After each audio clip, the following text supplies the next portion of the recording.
मौजूद सामीन ग्रामी कदर, गुज़िश्ता हफ्ते के अंदर अहले इस्लाम की एक बहुत बड़ी शख्सियत डॉक्टर अब्दुल रज़ाक सिकंदर साहब इंतकाल फरमा गए।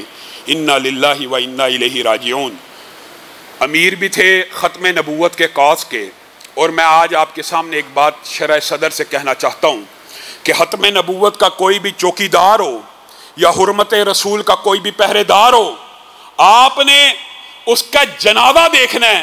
आप खुद देख लेंगे कि अल्लाह रब्बुल इज़्ज़त उसके जनाजे में किस तरह हज़ारों की तादाद में लोगों को भेजते हैं। क्या वजह है? वजह यह है कि जिस बंदे ने सारी ज़िंदगी ख़त्म नबूवत की जंग लड़ी हो, हुर्मत रसूल का पहरा दिया हो, अल्लाह ताला दुनिया के अंदर ही उसकी इज़्ज़त को ज़ाहिर कर देता है। और डॉक्टर अब्दुल रज़ाक सिकंदर साहब आलम इस्लाम का नुकसान है उनकी वफ़ात। अगरचे ये बात दुरुस्त है कि हम उनकी वफ़ात के ऊपर देवबंदी भाइयों से ज़ाहिर तज़ियत करते हैं, लेकिन यह नुकसान सिर्फ देवबंद का नुकसान नहीं है बल्कि पूरे अहले पाकिस्तान का और अहले इस्लाम का नुकसान है। अल्लाह ताला उनको गरीक़े रहमत करे, उनको जन्नतुल फिरदौस में जगह दे। दूसरी बात मेरे भाइयों बड़ी अहम है।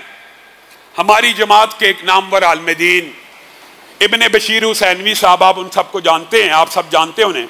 इंतहाई सादा मंच, इंतहाई सादा तबीयत, दरसो तदरीस से मुंसलिक, किसी फ़िरका वराना एक्टिविटी में मुलव्वस नहीं, दीन की खिदमत, हदीस की खिदमत, हर वक्त दीन की खिदमत में लगे रहे। कल नहायत अफसोसनाक वाक़या हुआ हुसैन खान वाला के करीब, उनको और इनके एक साथी को अगवा कर लिया गया शाम के वक्त। यानी दिन दिहाड़े हम हुकूमत से मुतालबा करते हैं उनको फिलफोर बाजियाब करवा कर उनके घर में पहुँचाया जाए।